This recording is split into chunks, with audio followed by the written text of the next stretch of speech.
All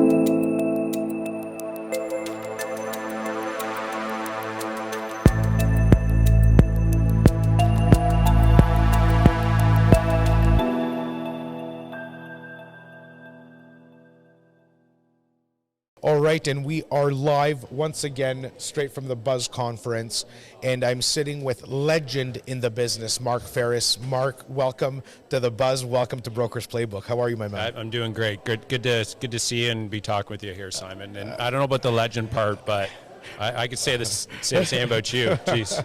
Okay, we can sit here and compliment each other, or we can actually, I'll give you a quick introduction. Sure. I know you're a humble guy, but the truth of the matter is you've been leading the way in real estate for a long time. You've been in the business just over 15 years, and I don't know a single team or agent that's done more business in that York, Simcoe, Toronto North market. Yeah. I've been flabbergasted my entire career because I got into business 16 years ago as well. Yeah.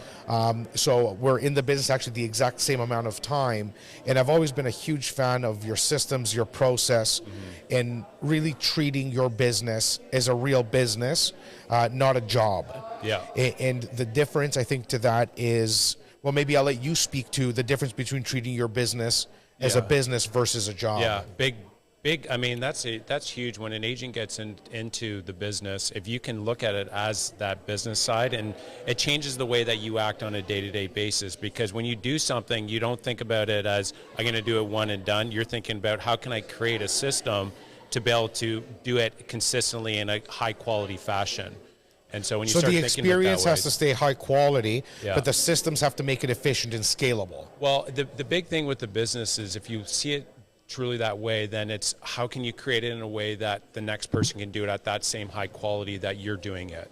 And so that was where it really shifted for me, and it was organic, my growth. It was not like I have this big vision of growing this big thing. It was just, we had more abundance of business coming in, of clients, and we needed to be able to get help. And the only way I could get help where I felt confident enough to be able to give a client to somebody else was to be able to train them in a consistent way.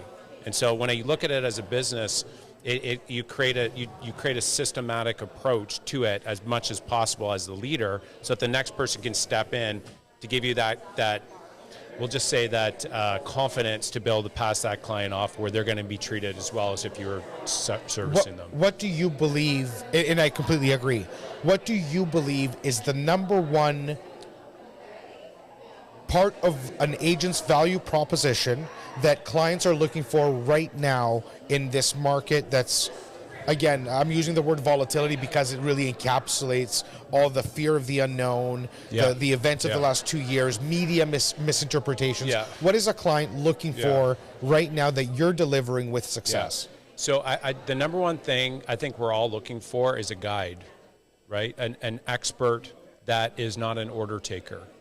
The last thing that people want are order takers. They want a guide to be able to give them confidence that they're doing the right thing. So they need to be competent, but they also need to be able to genuinely love them through the process as well, because buying and selling a house is highly emotional, right? And so you need a guide that has a genuine love of people, along with competency, to be able to build that trust and to be able to guide them down the right path. And be able to see through those issues that come along the way. Yeah, it's like you want a guy that's going to protect, like, come under my wing, and I'm gonna look after you, and I'm going to guide you around. Now, I'm going to help you get you what you want. So one, it's like getting very clear what it is that they're truly asking for, because a lot of times a client will ask for something, but when you really dive deep, they don't end up buying what they had initially thought they were going to buy. And so a guide is really great at being able to ask the right questions, to be able to find out what are they truly looking for, what's their true motivation, desire, and then bring them through this pathway or this journey to be able to arrive at the right destination and to make it an enjoyable journey as well. I'm starting to hear a lot more people speak about that deep understanding of any client's mandate. And I think the people who speak to that are the people who understand the importance of a strong intake. Meaning, if I'm referred to Bobby, and Anthony said, hey, my friend Bobby's looking to buy a home, or my friend Bobby's looking to do something, Would you be willing to speak to him? The answer is, of course, yes. Yeah. But if the referral came that he's looking to buy a house, I don't say yes. I say, I'm willing to speak to Bobby. Yeah. Let me speak to Bobby and understand. That process of intake in the REC Canada, our actual firm, we call it the real estate action plan, whatever that might be. You might have a different name for it. Other organizations might have a different name. But the truth of the matter is that during that intake process is where you actually have a chance to not assume, but to really listen to what the client is saying, to what the client is comfortable with and what they're not comfortable with. What do you do with the intake that you feel sets you apart? Yeah, so that's very wise what you just said. With that initial conversation is exactly that. It's really digging deep as to what that is. For me, there's 5 parts, I think, of an intake, but then the follow through as well. And so first is like listening with an open mind. Like you said it earlier, like not having these preconceived notions that you know what's best for them already, but like truly listening.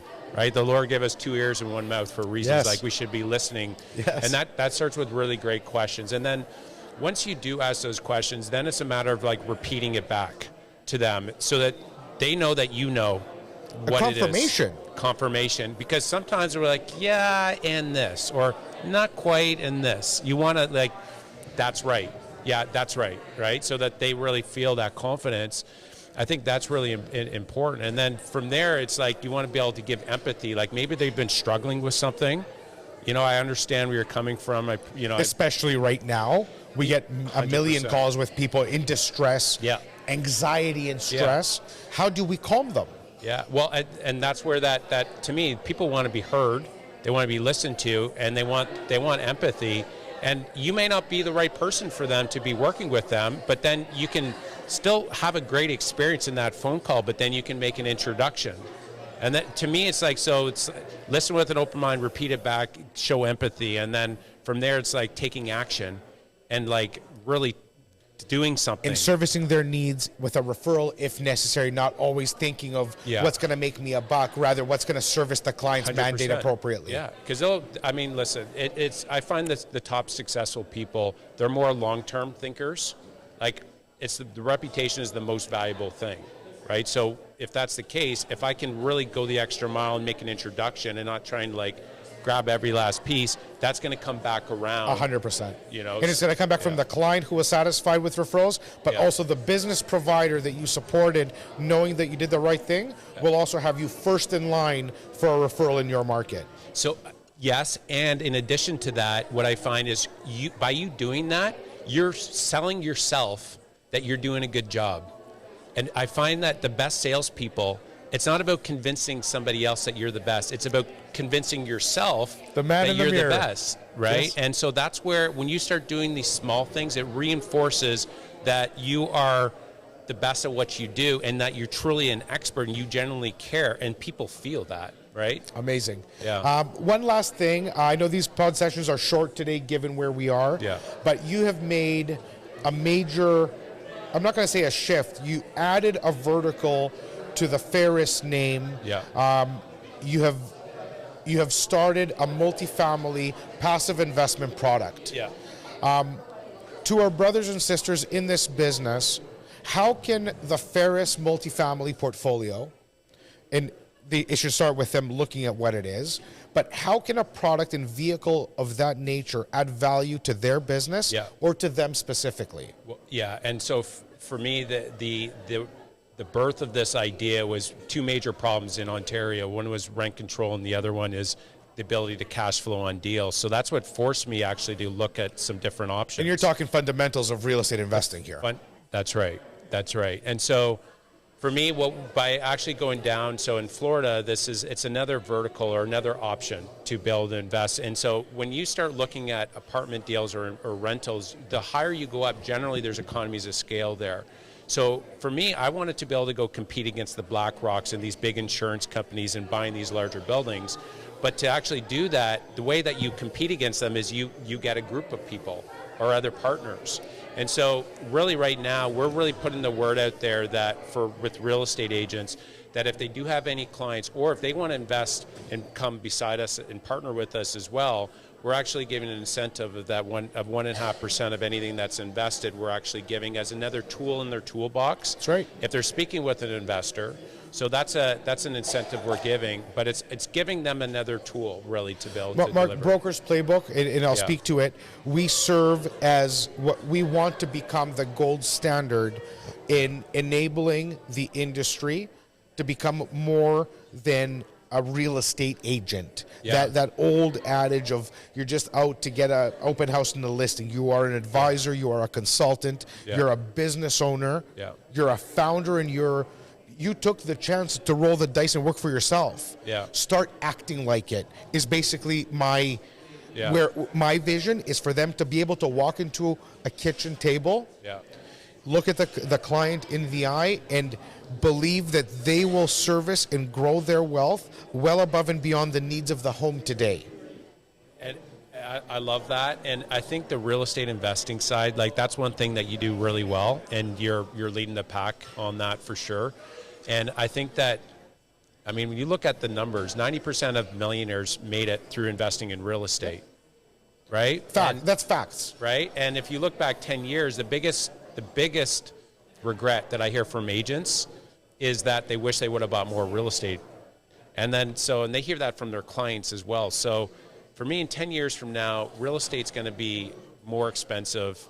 We can all bet on that it's going to be and it's done that for many years now, right? So to me, the next best time is to actually invest now. And I think being that guide for clients to be able to give them vehicles to be able to invest more in real estate, I think what you're doing right now is excellent and definitely needed out there. Mark, I want to thank you for taking the time and joining me on the pod session.